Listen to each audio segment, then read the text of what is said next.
প্রিয় শিক্ষার্থীবৃন্দ, তোমাদেরকে আজকের ক্লাসে স্বাগত জানাচ্ছি।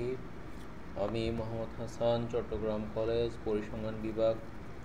তোমাদের আজকে দ্বাদশ শ্রেণীর উপর ক্লাস নিব। আজকে তোমাদের ক্লাস শুরু হওয়ার আগে তোমরা স্ক্রিনে দেখতে পাচ্ছ যে একটা পিকচার, সেখানে লেখা আছে পপুলেশন চেঞ্জ বিটুইন 18,001 and 2011। এই জায়গায় আমরা দেখতে পাচ্ছি যে 1801 সাল থেকে 2011 সাল পর্যন্ত জনসংখ্যার বৃদ্ধি ক্রমবর্ধমান বৃদ্ধি পাচ্ছে। অর্থাৎ 1801 সাল থেকে 2011 সাল পর্যন্ত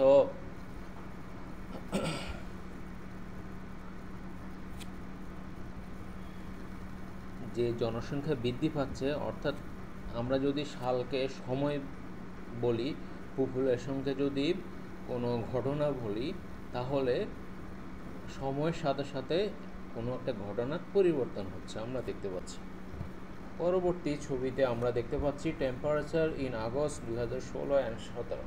2016 এবং 17 সালে আগস্ট মাসের টেম্পারেচারটা আমরা এখানে দেখতে পাচ্ছি। এখানে আমরা দেখা যাচ্ছে 2017 সালেরটা লাল কালি দিয়ে এবং 2016 সালেরটা হলুদ কালি দিয়ে শো করছে। এখানে প্রতিদিন মাসের প্রতিদিন কখন টেম্পারেচার কেমন থাকে তেমন শো করছে। অর্থাৎ একটা মাসের 1 তারিখ থেকে 31 তারিখ পর্যন্ত দিনের পরিবর্তনে, সময়ের পরিবর্তনে যে তার কাজ বা টেম্পারেচার এখানে যেটা ঘটনা সেটা পরিবর্তন হচ্ছে। এখানেও সেম ঘটনা। এখানে পূর্বেরটা ছিল আমাদের বছরের পরিবর্তনের ফলে আমাদের কোনো একটি ঘটনার পরিবর্তন হচ্ছে, আবার এখানে বলছে মাসের প্রত্যেকটি দিনের পরিবর্তনের ফলে আমাদের একটা কাজ পরিবর্তিত হচ্ছে। এবার আসি, আমরা এখানে দেখতে পাচ্ছি ডেট এবং সেল, অর্থাৎ কোনো পণ্য বিক্রি করার ক্ষেত্রে ধরো কোনো একটা মাসের 18 তারিখ, 4 তারিখ, 8 তারিখ, আবার 18 তারিখ, 4 তারিখ, 8 তারিখ, 18 তারিখ, এরকম বিভিন্ন মাসের বিভিন্ন মাসের বিভিন্ন তারিখের সেলগুলো এই দিনে কি পরিমাণ সেল হয়েছে, অর্থাৎ কি পরিমাণ পণ্য বিক্রি হয়েছে এখানে দেখা যাচ্ছে। অর্থাৎ এখানে দেখা যাচ্ছে বিভিন্ন মাসের এই 18 তারিখ, 4 তারিখ, 8 তারিখ, এই তারিখগুলো পরিবর্তনের ফলে আমাদের পণ্য বিক্রিও পরিবর্তন হচ্ছে। কেমন পরিবর্তন হচ্ছে সেটা দেখা যাচ্ছে। এবার সর্বশেষ আমরা যেটা দেখতে পাচ্ছি সেটা হচ্ছে যে এখানে আমরা আমাদের 6টি ঋতু আছে। সেই ঋতুগুলোর ক্ষেত্রে আমাদের আমাদের আবহাওয়া বিভিন্ন ধরনের পরিবর্তিত হয়। গ্রীষ্মকালে একরকম, বর্ষাকালে একরকম, শরৎকালে একরকম, হেমন্তকালে একরকম, শীতকালে একরকম, বসন্তকালে একরকম। অর্থাৎ একটা সময়ের সাথে যে আবহাওয়ার যে পরিবর্তন হচ্ছে, একটা কাজের যে পরিবর্তন হচ্ছে সেখানে দেখতে পাচ্ছি। তাহলে প্রিয় শিক্ষার্থীরাও, তোমরা এই 4টি ছবি থেকে নিশ্চয়ই বুঝতে পারছো যে আজকে আমরা কোন টপিকস নিয়ে কথা বলতে চাচ্ছি। অর্থাৎ আমরা ওই টপিকস নিয়ে কথা বলতে যাচ্ছি যে টপিকসে সময়ের সাথে সাথে কোনো কিছুর পরিবর্তন হয়, সেরকম একটা টপিকস। তাহলে সেই টপিকসটার নাম কি তোমরা বুঝে ফেলেছ। আজকের পার্ট তাহলে আমরা কালীন সারি নিয়ে কথা বলবো। অর্থাৎ কালের পরিবর্তনে কোনো কাজের বা সারণীটাই হচ্ছে কালীন সারি। তাহলে কালীন সারিতে কি কি শিখব? আমরা কালীন সারির ধারণা এবং এর প্রয়োজনীয়তা ব্যাখ্যা দিতে পারবো, উপাদানগুলো বর্ণনা করতে পারবো, এর উপাদানগুলোর প্রভাব বিশ্লেষণ করতে পারবো, এবং কালীন সারির তথ্যের ভবিষ্যদ্বাণী আমরা করতে পারবো। আমরা চলে আসি আমাদের কালীন সারির ক্ষেত্রে। তাহলে কালীন সারি কি? আমরা ছবির মাধ্যমে বুঝে গেছি যে সময়ের পরিবর্তনের সাথে সাথে, অর্থাৎ তাহলে দেখো সময়ের সাথে সম্পর্কিত যে কোনো সংখ্যাত্মক তথ্য বিন্যাসকে সময়ের সাথে সম্পর্কিত, অর্থাৎ আমরা ছবিতে দেখি যে সময়ের সাথে তথ্যর পরিবর্তন হচ্ছে, অর্থাৎ তাহলে সময়ের সাথে তথ্যের একটা সম্পর্ক রয়েছে। তাহলে কালীন সারিতে দুটো বিষয় আমাদের মাথায় রাখতে হবে, সেটা হচ্ছে যে আমাদের এখানে সময় আর এখানে হচ্ছে যে আমাদের তথ্য। তাহলে তথ্যটা কি ধরনের তথ্য? সংখ্যাত্মক তথ্য। তাহলে সময়ের সাথে সংখ্যাত্মক তথ্যের বিন্যাসটাই হচ্ছে কালীন সারি। এখন আমরা একটা উদাহরণ দেখতে পাচ্ছি, সেই উদাহরণে আমরা দেখা যাচ্ছে যে আমরা এখানে সাল লেখা আছে এবং কোনো পণ্যের মূল্য দেওয়া আছে। তাহলে এখানে আমরা দেখতে পাচ্ছি 2007 সাল থেকে 2014 সাল পর্যন্ত কয়েকটা বছর দেওয়া আছে। সেই বছরে মূল্য দেখা যাচ্ছে যে এখানে আমরা 2007 সালে অনেক আগে থেকে আমরা যখন এলইডি টিভি ক্রয় করতাম, সেই এলইডি টিভির 2007 সালে ছিল 1,80,000 টাকা, 2008 সালে 1,60,000 টাকায়, এভাবে কমতে কমতে বর্তমান 2014 সালে 42,000 টাকা, অর্থাৎ এখানে ক্রমবর্ধমানভাবে হ্রাস পেয়েছে। সুতরাং এখানে হচ্ছে যে সাল বা সময়, অর্থাৎ বছরের সময়ের পরিবর্তন, অর্থাৎ বছরের পরিবর্তনের সাথে যে আমার সংখ্যাত্মক তথ্যের পরিবর্তন হচ্ছে, এই পরিবর্তনটাকে আমরা এই যে সারণীর মাধ্যমে আমরা প্রকাশ করেছি, এই সারণীটাই হচ্ছে কালীন সারি। তাহলে কালীন সারি থেকে আমরা কি শিখলাম সংখ্যাত্মক, এর তথ্যগুলো অবশ্যই সংখ্যাত্মক হতে হবে, এরপর তথ্যগুলো সময়ের সাথে সম্পর্কিত হতে হবে। তাহলে এবার আমরা আসি আমাদের কালীন সারির ধারণা, আশা করি তোমরা পরিষ্কার হয়ে গেছে। এবার আমরা কালীন সারির উপাদান সম্পর্কে জানব। কালীন সারির উপাদান কয়টি? 4টি। তাহলে কি কি? সেটা হচ্ছে সাধারণ ধারা বা দীর্ঘমেয়াদী ধারা, চক্রক্রমিক হ্রাস বৃদ্ধি, ঋতুগত ভেদ, অনিয়মিত ভেদ। তাহলে আমরা আস্তে আস্তে এই উপাদানগুলো বলতে কি বোঝায়, এগুলো আমরা কিভাবে চিহ্নিত করব, আমরা পরবর্তী লেকচারগুলোর মাধ্যমে তোমরা আশা করি বুঝতে পারবে। তাহলে আসি আমরা প্রথম উপাদান, দীর্ঘমেয়াদী ধারা।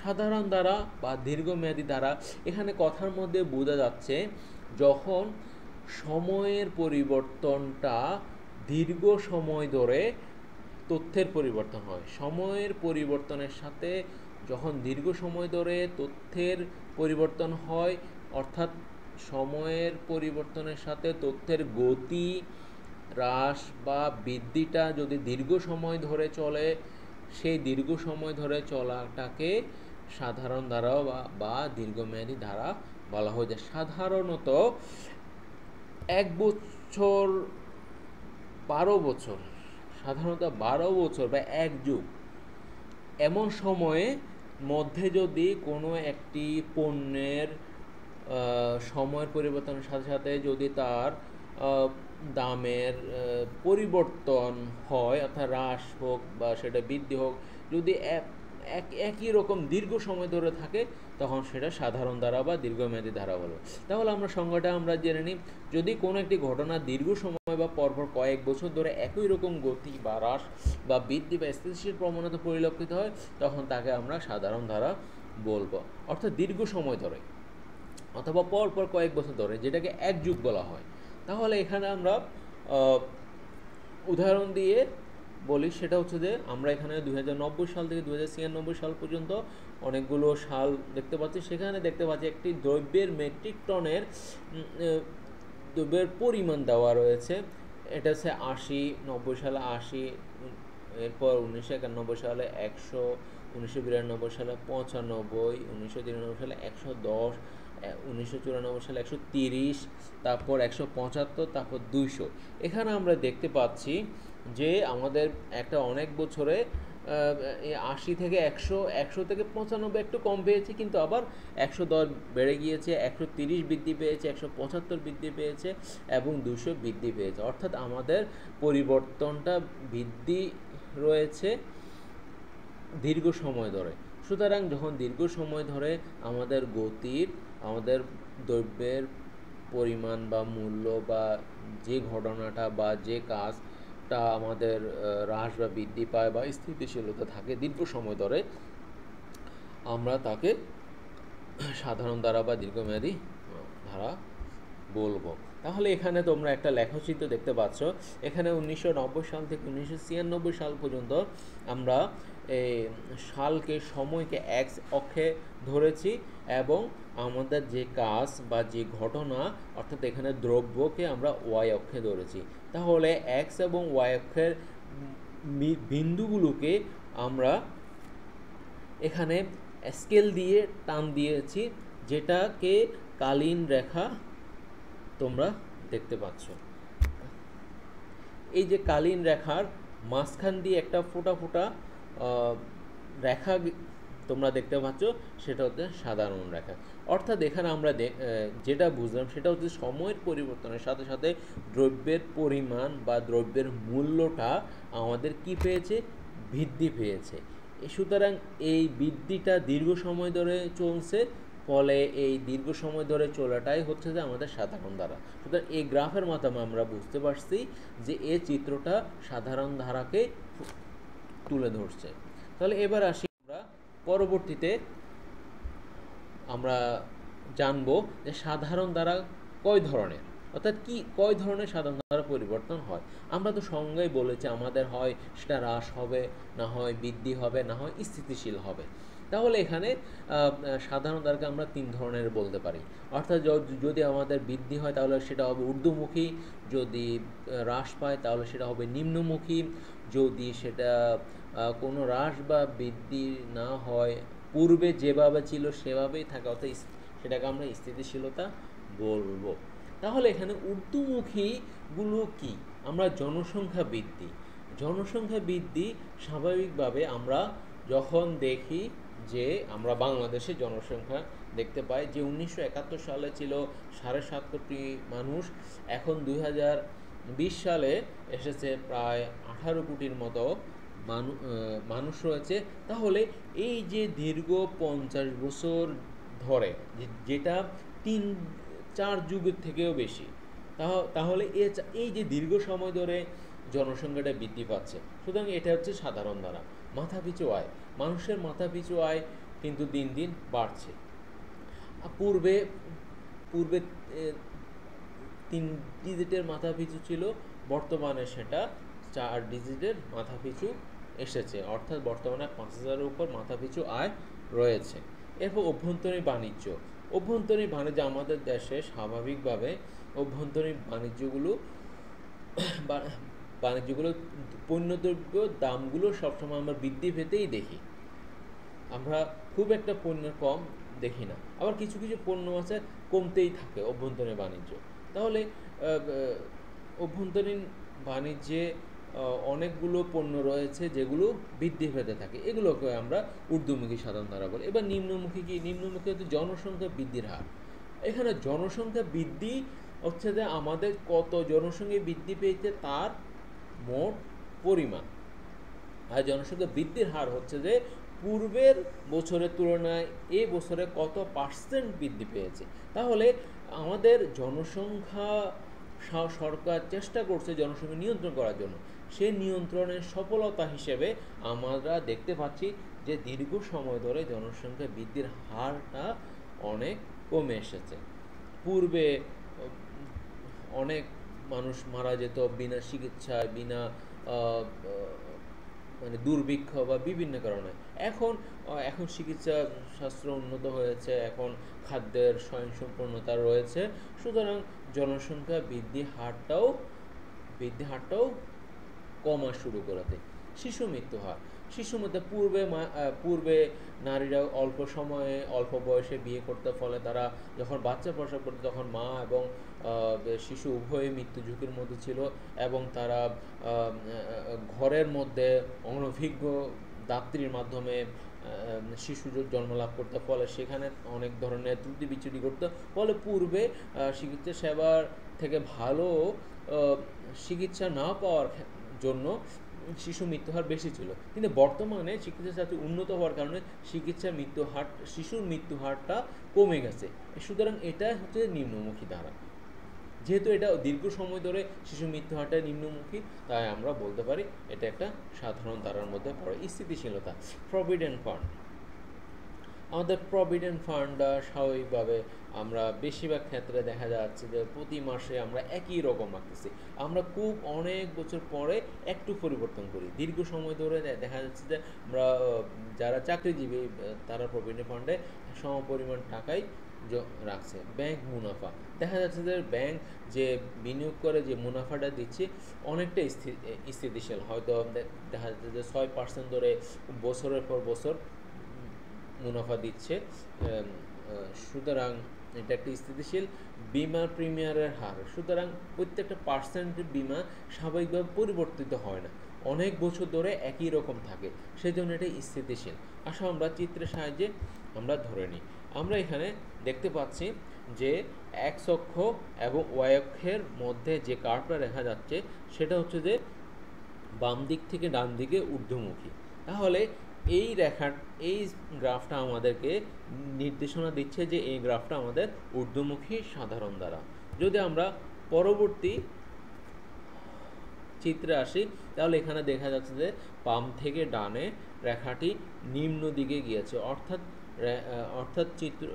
এটা নিম্নমুখী রেখা হিসেবে চিহ্নিত হচ্ছে।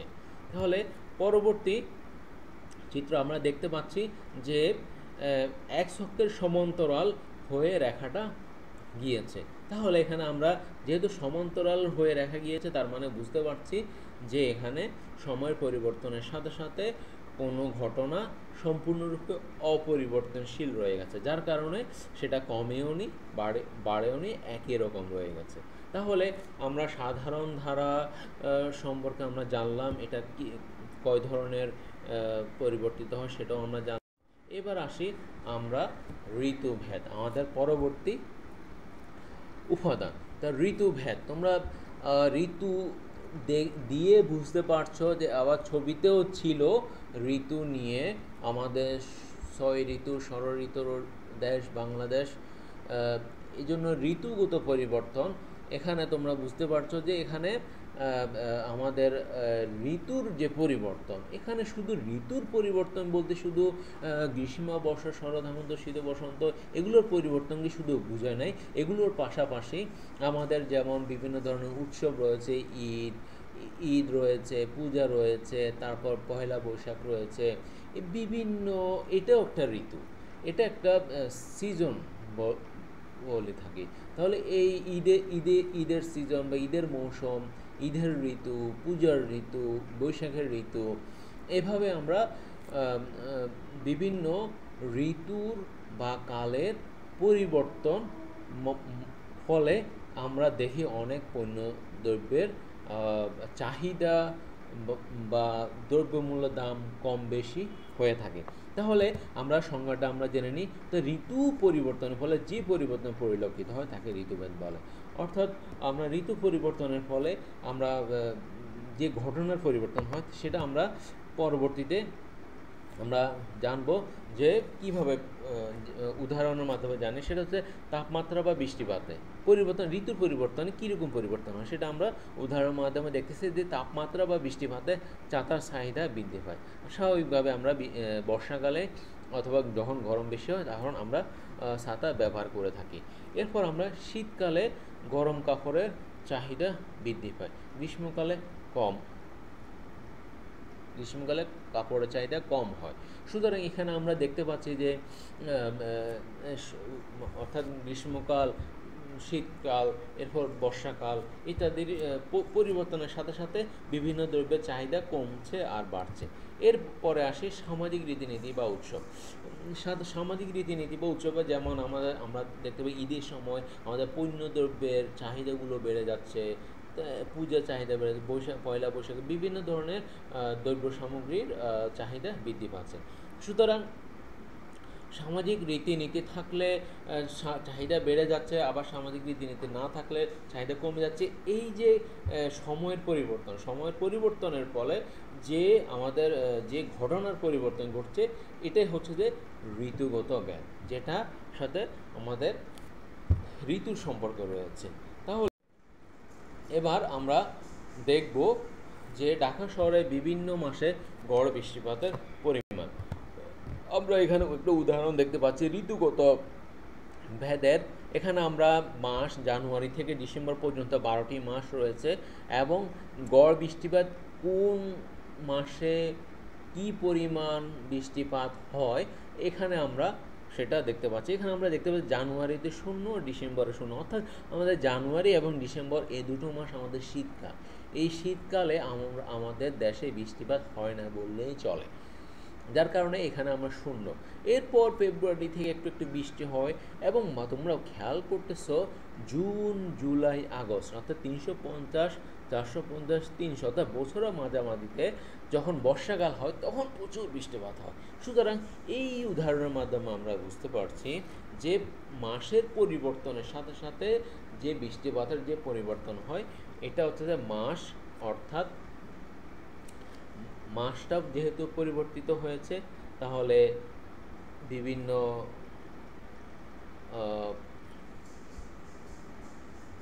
একটা একটা একটা একটা সময় পরিবর্তিত হচ্ছে। তাহলে এটাকে আমরা যদি গ্রাফের মাধ্যমে দেখি, তাহলে এখানে আমরা দেখতে পাচ্ছি যে এখানে সবচেয়ে জুন, জুলাই, আগস্টেই মে, জুন, জুলাই, আগস্ট এই 4 মাসে বৃষ্টিপাতের পরিমাণ আমাদের বেশি। তাহলে এখানে আমাদের দেখা যাচ্ছে যে যখন বর্ষাকাল হয় তখন আমাদের বৃষ্টিপাত বেড়ে যায়, যখন আমাদের বর্ষাকাল থাকে না, শীতকাল বা গ্রীষ্মকাল থাকে, তখন আমাদের বৃষ্টিপাতের পরিমাণ কম হয়। এই যে ঋতুর পরিবর্তনের কারণে এটা হয়ে থাকে, এটাকে আমরা ঋতুভেদ। এবার আসি আমাদের পরবর্তী উপাদান, সেটা হচ্ছে চক্রক্রমিক হ্রাস বৃদ্ধি। এখানে চক্রক্রমিক হ্রাস বৃদ্ধি বলা আছে, নামের মধ্যে বোঝা যাচ্ছে যে আমাদের মধ্যে একটা চক্র রয়েছে, অর্থাৎ উঠা নামা, অর্থাৎ কিছুক্ষণ আমাদের উত্থান হলে আবার কিছুক্ষণ পর আমাদের পতন হবে, আবার পতনের পর আবার উত্থান হবে, আবার কিছুক্ষণ পর পতন হবে। এইভাবে যখন দীর্ঘ সময় ধরে উত্থান এবং পতন হবে, তখন আমরা সেটাকে চক্রক্রমিক হ্রাস বৃদ্ধি বলবো, অর্থাৎ চক্র আকারে যেটা সামনে এগিয়ে যাচ্ছে, অর্থাৎ উত্থান পতন, সফলতা বিফলতা এগুলো ধারাবাহিকভাবে আসছে। তাহলে আমরা চক্রক্রমিক হ্রাস বৃদ্ধির সংজ্ঞাটা আমরা দেখে নিই। সেটা তো সময়ের পরিবর্তনের সাথে সাথে অর্থনৈতিক ক্ষেত্রে যে উত্থান, পতন ও পুনর্জাগরণ দেখা যায়।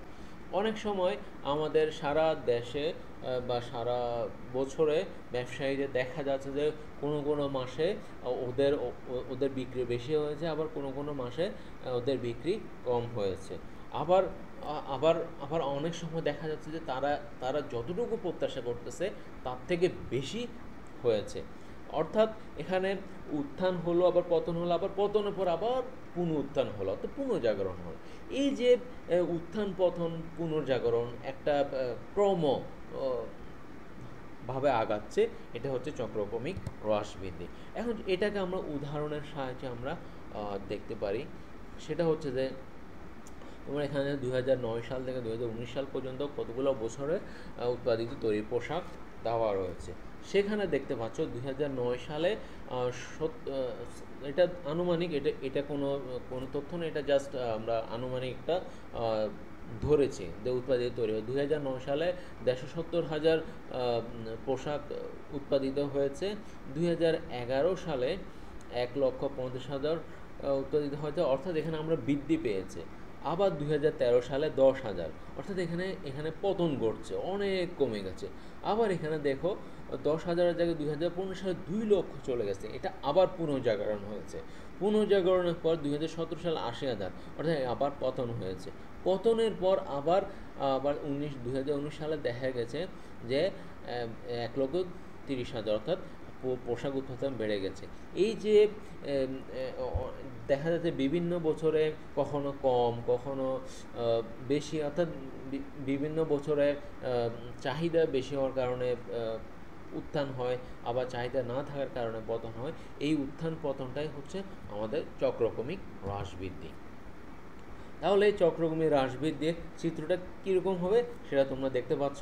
অর্থাৎ এখানে উপরে নিচে তোমরা রেখা দেখতে পাচ্ছ, এবং সেই রেখার মধ্যে যে সাধারণ ধারা রেখাটা টানা হয়েছে সেখানে দেখতে পাচ্ছ যে এই উত্থান এবং পতনের অনেক মাঝখানে রয়েছে, অর্থাৎ উত্থান পতন অনেক বেশি। সুতরাং এই চিত্রটা আমাদেরকে চক্রক্রমিক হ্রাস বৃদ্ধির দিকে ইঙ্গিত করছে। এবার আসি আমরা চক্রক্রমিক হ্রাস বৃদ্ধির ক্ষেত্রে আমরা কি কি দেখতে পাই, সেটা হচ্ছে যে উৎপাদন, বিক্রয়, বিনিয়োগ, মুনাফা, অর্থনীতি প্রভৃতির ক্ষেত্রে একবার তেজিভাব আবার একবার অধোগতি বা পরবর্তী ঊর্ধ্বগতি বিরাজ করে। আবার এখানে দেখতে এর পর্যায়কাল সাধারণত 1 বছরের অধিক, অর্থাৎ এই পর্যায়কাল 3 বছর হতে 8 থেকে 9 বছরও হতে পারে। সাধারণত আমরা বলেছি এটা কমপক্ষে 1 যুগ বা তার থেকে বেশি। কিন্তু এখানে চক্রক্রমিক হ্রাস বৃদ্ধি এই উত্থান পতনটা যদি দেখা যায় যে 3 বছর ধরে এই উত্থান পতন রয়েছে, বা 3 বছর থেকে একটু বেশি সময় ধরে এই উত্থান পতন রয়েছে, তাহলে আমরা ওই উদাহরণটাকে চক্রক্রমিক হ্রাস বৃদ্ধির উদাহরণ হিসেবে ধরে নিব। এবার আসি আমাদের সর্বশেষ কালীন সাধারণ ধারার সর্বশেষ কালীন সারির উপাদান অনিয়মিত প্রভাব। অনিয়মিত সেটা আমরা বুঝতে পারছি যে অনিয়মিত, যেটার কোনো নিয়ম নাই, যে অর্থাৎ এখানে যখন কোনো ধরনের ইচ্ছাধীন ঘটনা ঘটে থাকে। আমরা অনেক সময় বাজারে দেখতে পাই যে অনেক মজুতদাররা হঠাৎ করে কোনো পণ্য সংকট সৃষ্টি করেছে। আবার অনেক সময় দেখা যাচ্ছে মহামারীর সময়ে মানে অনেক মৃত্যু ঘটে গেছে। এরপর জলোচ্ছ্বাস, বর্ষা, নানা রকম প্রাকৃতিক দুর্যোগের কারণে মৃত্যুহার বেড়ে গেছে, মানুষের দুর্ভিক্ষ বেড়ে গেছে,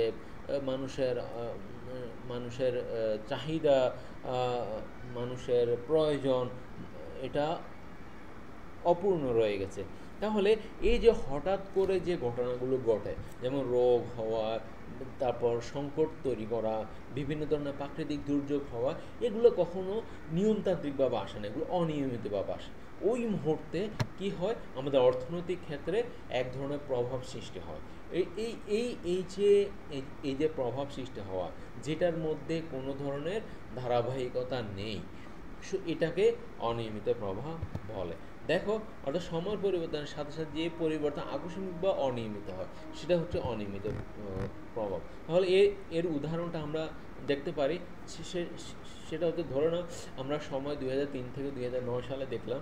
এখানে দেখলাম যে এখানে আমরা সাপোজ ধরে নিলাম যে মৃত্যুর সংখ্যা 20,000 2003 সালে ছিল, 2004 সালে 1,30,000 এখানে বেড়ে গেছে, আকস্মিক হারে মৃত্যুর সংখ্যা বেড়ে গেছে।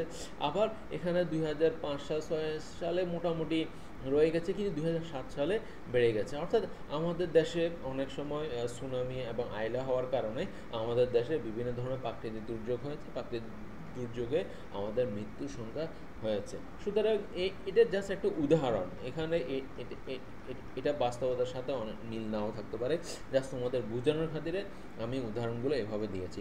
অর্থাৎ 2004 সালে এবং 2007 সালে অন্যান্য বছরের মৃত্যুর সংখ্যা থেকে সম্পূর্ণরূপে আলাদা। সুতরাং এই যে আকস্মিকভাবে একটা পরিবর্তন, এই পরিবর্তনটা হচ্ছে অনিয়মিত প্রভাব। তাহলে এখানে তোমরা একটা চিত্র দেখতে পাচ্ছ, সেই চিত্রের মধ্যে দেখা যাচ্ছে যে ঘটনাটা সময়ের পরিবর্তনের সাথে সাথে ঘটনাটা কি হচ্ছে, কোনো ধরনের নিয়মের মধ্যে যাচ্ছে না। কখনো একটু কম উত্থান হচ্ছে, কখনো বেশি পতন হচ্ছে, আবার বেশি থেকে অনেক বেশি হয়ে যাচ্ছে। এভাবে মানে অনিয়মিত এক ধরনের পরিবর্তন আমরা দেখতে পাচ্ছি। তাহলে আমরা এই অনিয়মিত পরিবর্তনগুলো কি কি কারণে হতে পারে সেটা আমরা এখন দেখি। সেটা হচ্ছে বন্যা, খরা, সাইক্লোন, ভূমিকম্প, রাজনৈতিক অস্থিরতা, যুদ্ধ বিগ্রহ, এসবের ক্ষেত্রে কি হয়ে যায়, অনেক ধরনের আমাদের অনিয়মিত প্রভাব সৃষ্টি হয়, স্বাভাবিক জীবনধারা ব্যাহত হয়, ফলে আমাদের অনেক কিছুর উত্থান পতন আকস্মিক পরিবর্তন হয়। এবার আছে এই পরিবর্তে কোনো নির্দিষ্ট সময়ের ব্যবধান হয় না, এর কোনো নিয়ম নেই, নীতিও নেই। অর্থাৎ এই যে আকস্মিক পরিবর্তনটা, এই আকস্মিক পরিবর্তনের কোনো নিয়ম নেই, এই আকস্মিক পরিবর্তন নির্দিষ্ট কোনো সময় নেই, এটা যে কোনো মুহূর্তে হঠাৎ করে হতে পারে। এবার আসি আমরা আমাদের চারটি উপাদান, কালীনসারের চারটি উপাদান আমরা আলোচনা করেছি। এই চারটি উপাদানের থেকে আমরা তোমাদের বইতে আলোচনা করা হয়েছে আমরা কিভাবে প্রথম উপাদান কালীনসারের সাধারণ ধারা বা দীর্ঘমেয়াদী ধারা, এই ধারাটা কিভাবে নির্ণয় করব। তাহলে আজকে আমরা শিখে নেব যে আমরা সাধারণ ধারা কতভাবে, কত পদ্ধতিতে আমরা বের করতে পারি। তাহলে আসো আমরা সর্বপ্রথম সাধারণ ধারা নির্ণয় পদ্ধতি সংজ্ঞাটা জেনে নেই। সাধারণ ধারা ঊর্ধ্বমুখী, নিম্নমুখী নাকি স্থিতি তা জানার জন্য যে পদ্ধতি অবলম্বন করা হয় তাকে সাধারণ ধারা নির্ণয় পদ্ধতি বলা হয়। তাহলে সাধারণ ধারা পদ্ধতিগুলো কি কি আমরা এখানে দেখতে পাচ্ছি, যে মুক্তহস্ত বা জ্যামিতি বা লৌকিক পদ্ধতি, আরেকটা হচ্ছে আধা গড় পদ্ধতি, আরেকটা হচ্ছে 40 নম্বর পদ্ধতি। অর্থাৎ আমরা তিনভাবে সাধারণ ধারা নির্ণয় করতে পারি। তাহলে আসো আমরা এই তিনভাবে আমরা আমাদের সমস্যাগুলো সমাধান করি, কিভাবে সাধারণ ধারা নির্ণয় করতে হয়। এসো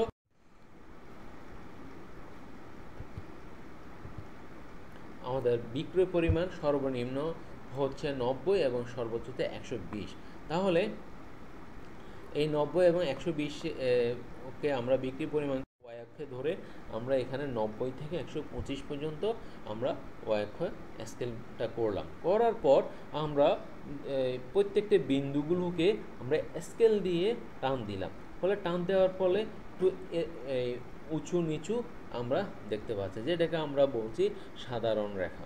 সাধারণ রেখা, এই সাধারণ রেখাকে, এই সাধারণ রেখা থেকে, সাধারণ ধারা রেখা থেকে আমাদের কাজ হচ্ছে কালীন সারি বের করা। তাহলে আমরা যদি আনুমানিক একটা মাঝখানে এই যে উত্থান পতন হয়েছে সেটার মাঝখানে যদি একটা সোজা দাগ দিয়ে থাকি, এই দাগটা হচ্ছে কালীন রেখা, এটার মাধ্যমে আমরা সাধারণ রেখাটা নির্ণয় করতে পারি। তাহলে আমরা মুক্ত হস্তে এভাবে নির্ণয় করতে পারি। এবার আসি আমাদের মুক্তহস্ত পদ্ধতির গাণিতিক সমস্যাটা। এখানে আমরা একটি প্রতিষ্ঠানে আমরা একটা ব্ল্যাঙ্ক একটা উদাহরণ দিয়েছি যে আমরা এটা নিজেদের মতো করে তৈরি করব। তাহলে আমরা এক প্রতিষ্ঠানে কত সাল থেকে কত সাল পর্যন্ত বিক্রি পরিমাণটা নিব, সেটা হচ্ছে 2001 সাল থেকে 2015 সাল। 2001 সাল থেকে 2015 সালে আমরা বিক্রি পরিমাণটা নিলাম এবং উদাহরণটা দিলাম যে 2001 সাল থেকে 15 সাল পর্যন্ত বিক্রি পরিমাণ এখানে 150, 165, 140, 120, 100 এভাবে 40। অর্থাৎ এখানে আমরা পূর্বে মুক্তহস্ত জ্যামিতিক পদ্ধতি দেখেছি, সেখানে বৃদ্ধি পেয়েছে। এখানে আমরা আরেকটা উদাহরণ দেখতে পাচ্ছি যে এটা হ্রাস পেয়েছে, অর্থাৎ শুরুতে 150 ছিল, পরবর্তী 40। তাহলে এখানে আমাদের ওয়াই অক্ষে সর্বনিম্ন 40 এবং সর্বোচ্চ হচ্ছে 165। তাহলে এখানে আমরা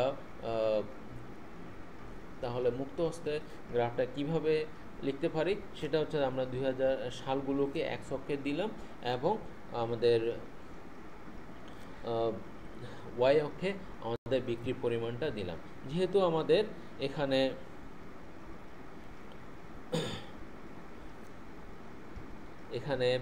আমাদের সর্বনিম্ন ওখানে আমাদের 40 রয়েছে, এখানে 40 হবে, 40 আরেকটা কম রয়েছে, আমরা তো ওইভাবে করতে পারতাম। আচ্ছা যেই হোক, আমাদের সামান্য একটু ভুল হয়েছে, আমরা এখানে 40কে 80 হবে, আমরা ওখানে 40কে 80 জায়গায় আমরা 40 লিখে ফেলেছি। তাহলে এখানে 40 2001 সালে 100 অক্ষে যে বিন্দুগুলো পেয়েছি সেগুলোকে আমরা গ্রাফে দিলাম। গ্রাফে দেওয়ার পর আমরা কি পেলাম, সেটাকে আমরা সাধারণ ধারা রেখাটা পেলাম। এই সাধারণ ধারা রেখাকে যখন আমরা মাঝখানে আমরা একটা আনুমানিকটা টান দিব, সেটা হচ্ছে আমাদের কালীন রেখা।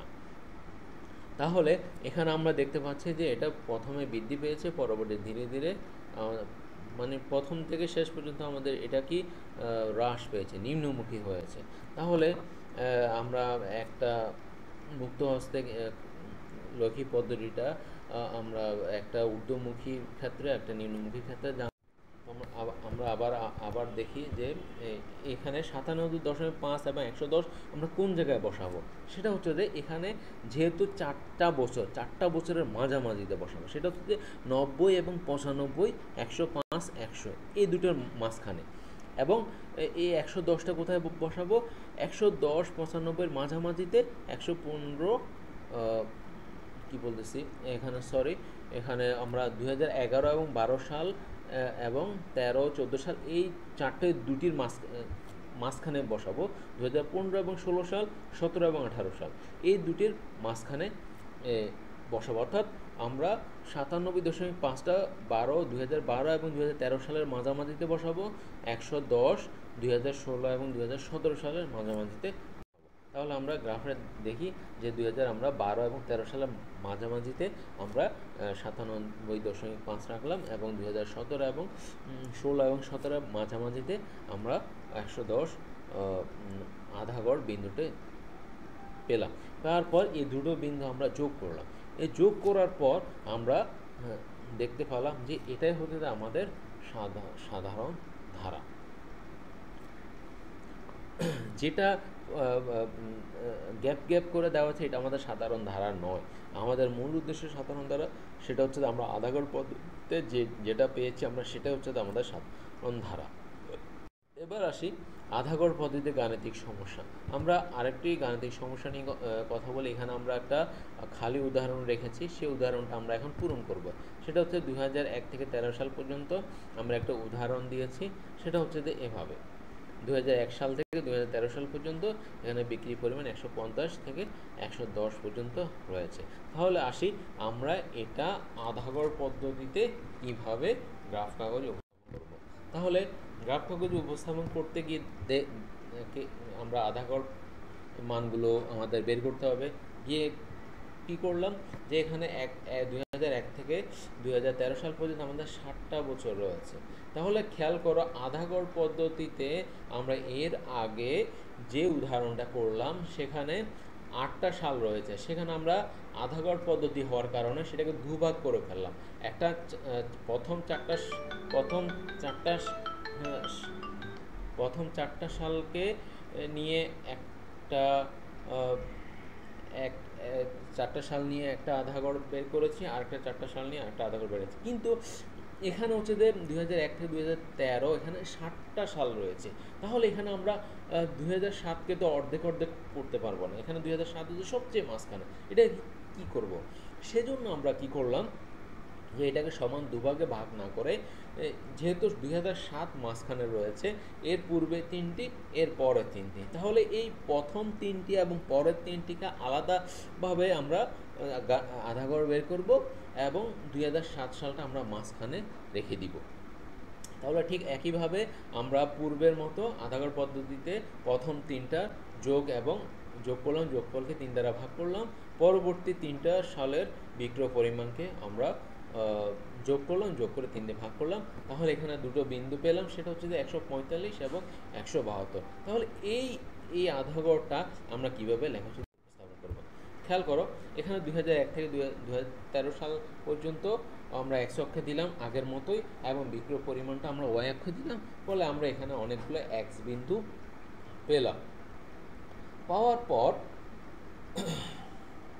আমরা দেখতে পাচ্ছি যে আমরা এই প্রথম 3টি বছরে যে আধাগড় বিন্দুটা পেলাম সেটা 2001, 2003, 2005। তাহলে 3টা সালের মাঝখানে কি 2003 সাল। এই 2003 সাল বরাবর আমরা ওই প্রথম 3 বছরে যে আধাগড়টা পেলাম সেটা আমরা পুট করলাম। এরপর আমাদের পরবর্তী ছিল 2009, 2011, 2013। তাহলে মাঝামাঝি ছিল 2011। এই 2011তে আমরা যে আধাগড়টা, এই 3টা বছরের যে আমরা আধাগড়টা পেলাম সেটা আমরা 9, 11, 13 অর্থাৎ মাঝামাঝিতে যেটা সেখানে রাখলাম। তাহলে এই দুটো বিন্দু যোগ করে আমরা যেটা পেলাম সেটাই হচ্ছে যে আমাদের সাধারণ ধারা। তাহলে আধাগড় পদ্ধতিতে কিভাবে জোড় সংখ্যক, কিভাবে বেজোড় সংখ্যক সাল থাকলে আধাগড় পদ্ধতিতে সমস্যার সমাধান করতে পারবে, গ্রাফ তৈরি করতে পারবে, আশা করি তোমরা পারবে। এবার আসি 40 নং গড় পদ্ধতিতে। 40 নং গড় পদ্ধতিতে আমরা আগের মতোই উদাহরণটা দেওয়া হয়েছে, তাই আমরা বেশি কথা না বলি পরবর্তী ধাপে চলে যাই। সেটা হচ্ছে যে 40 নং পদ্ধতিটা কয় ধরনের হয়। 40 নং পদ্ধতি 2 বছর ভিত্তিক হতে পারে, 3 বছর ভিত্তিক হতে পারে, 4 বছর ভিত্তিক হতে পারে। এখানে আমরা 3 বছর ভিত্তিক করব। তাহলে এখানে 2011 থেকে 2018 পর্যন্ত আমাদের সালগুলো রয়েছে এবং বিক্রির পরিমাণটা আমাদের পাশাপাশি রয়েছে। তাহলে আমরা 3 বছর ভিত্তিক 40 নং সমষ্টি কীভাবে বের করব, সেটা হচ্ছে যে এখানে দেখতে পাচ্ছ যে বিক্রির পরিমাণটা সর্বপ্রথম 90, 95, 105, এটা একটা কালার রয়েছে। এই তিনটাকে যেহেতু 3 বছর ভিত্তিক বলা হয়েছে, তাহলে এই প্রথম তিনটিকে আমরা কি করব, যোগ করব। যোগ করার পর এরপর আমরা কি করব, খেয়াল করো, এই যে এখানে একটা আমরা দাগ দিয়েছি, সেটা হচ্ছে যে 95, 105, 100।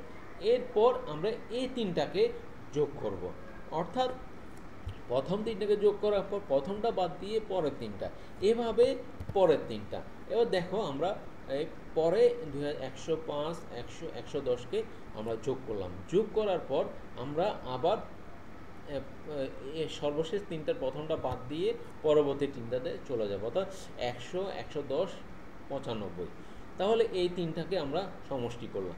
এটা করার পর আমরা কি করলাম, আবার 110, 95, 115 এটাকে সমষ্টি করলাম। তারপর আমরা কী করলাম, সর্বশেষ যে তিনটি রয়েছে ওই তিনটিকে আমরা সমষ্টি করলাম। এই প্রত্যেকটি সমষ্টিকে আমরা 3 বছর পর পর উপস্থাপন করব। এখানে দেখতে পাচ্ছ যে এক্স অক্ষে আমরা 2011 থেকে 18 সাল আগের মতো বিক্রয়ের পরিমাণটা ওয়াই অক্ষে দেওয়া হয়েছে। ঠিক তদ্রুপ সর্বপ্রথম আমাদেরকে 11 এক্স অক্ষ ওয়াই অক্ষের বিন্দুগুলো আমাদের বের করতে হবে এবং ডট ডট করে যে দাগগুলো দেখতে পাচ্ছ আগে ওই বিন্দুগুলো আমাদেরকে কি করতে হবে, টেনে দিতে হবে। টেনে দেওয়ার পর আমাদেরকে দেখতে হবে যে আমরা তো 3 বছর সমষ্টি বের করেছি। তাহলে 3 বছরের সমষ্টি হলে প্রথম 3 বছর কি 2011, 2012, 2013। তাহলে আমরা মাঝামাঝি 3 বছরের যেটা মাঝামাঝি সেটাতে ধরে আমরা ওই 3 বছরের মাধ্যমে যে 3 বছরের 40 নং গড়টা পেলাম সেটা বসিয়ে দেব। ঠিক এভাবে পরবর্তী 3 বছরের মাঝামাঝি বছরটার বরাবর আমরা 40 নং গড়টা বিন্দুগুলো বসিয়ে দিয়ে আমরা একদম ধারাবাহিকভাবে স্কেল দিয়ে বিন্দুগুলো টেনে দিব। তাহলে এই যে যেটা ধারাবাহিকভাবে, যেটা ফোটা ফোটা নয়, যেটা ধারাবাহিকভাবে আমরা আমাদের বিন্দুগুলো যোগ করে দেওয়া হয়েছে, এটা হচ্ছে যে আমাদের 3 বছর ভিত্তিক 40 নং গড়ের সাধারণ ধারা। এবার আমাদের পরবর্তী টাকে আমরা আবার, অর্থাৎ 40 নম্বর পদ্ধতিতে গাণিতিক সমস্যাটা আমরা অন্যভাবে করি। সেটা হচ্ছে যে আমরা ঠিক আগের মতোই আমরা একটা উদাহরণ নিলাম। উদাহরণটা তো রয়েছে 2001 সাল থেকে 2013 সাল পর্যন্ত এবং বিক্রির পরিমাণটা রয়েছে। তাহলে এটা আমরা লেখচিত্রে কীভাবে উপস্থাপন করব, যেহেতু 40 নম্বর আমরা সব এর আগে 3 বছর ভিত্তিক করেছি, এবার আমরা 4 বছর ভিত্তিক করব। তাহলে এখানে দেখতে পাচ্ছ এখানে 4 বছর ভিত্তিক করার জন্য আমরা কিভাবে করলাম, সেটা হচ্ছে আমরা 4 বছরের প্রথম চারটা বিক্রির পরিমাণ 150, 140, 145, 130, এটা আমরা একটা কালারে রেখেছি। এই চারটা যেহেতু 4 বছর ভিত্তিক বলা হয়েছে, তাহলে প্রথম চারটাকে আমরা যোগ করতে হবে। যোগ করার পর পরবর্তী প্রথমটা বাদ দিয়ে পরবর্তী চারটাকে যোগ করতে হবে। এরপর একইভাবে চারটাকে যোগ করতে হবে। এরপর সর্বশেষ যে চারটা রয়েছে সেই চার বিক্রির পরিমাণটা আমাদের যোগ করতে হবে। প্রত্যেককে যেহেতু 4 বছর ভিত্তিক আমরা সমষ্টি বের করেছি, তাহলে 4 দ্বারা ভাগ করে আমরা 4টি 40 নং গড় পাবো। তাহলে এই 4টি 40 নং গড়ে আমরা এখানে খেয়াল করব যে কিভাবে পুট করব। এখানে আমরা প্রথম 4 সালের 40 নং গড় পেয়েছি 141। তাহলে আমরা 141টা কোথায় বসাবো? এখানে আমরা 2001, 2003, 2005, 2007 এই 4টা বছর নিয়েছি। তাহলে আমরা সবসময় মাঝামাঝি সেখানে রাখবো, অর্থাৎ 1 এবং 3 এটার এটার পরে অর্থাৎ 2003 সাল এবং 2005 সালের মাঝামাঝিটাই হচ্ছে যে আমাদের প্রথম 4 বছরের 40 নম্বর। তাহলে এভাবে আমরা লেখচিত্রটা আমরা করতে পারবো। এটা আমি করলাম না, তোমাদের জন্য এটা বাড়ি কাজ রেখে দিলাম। অর্থাৎ 4 বছর ভিত্তিক 40 নং কীভাবে বের করতে হয় সেটা লেখচিত্রের মাধ্যমে উপস্থাপন করো, এটা তোমাদের জন্য বাড়ি কাজ রইল। তাহলে প্রিয় শিক্ষার্থীরা, আশা করতেছি তোমরা পরীক্ষায় এটা পারবে এবং তোমরা পরীক্ষায় ভালো রেজাল্ট করবে এই প্রত্যাশা রাখি। আজকের ক্লাসটা এখানে শেষ করছি। সবাইকে অনেক অনেক ধন্যবাদ। সবাইকে আবারও ক্লাসটা উপভোগ করার জন্য আবার ধন্যবাদ জানিয়ে শেষ করছি।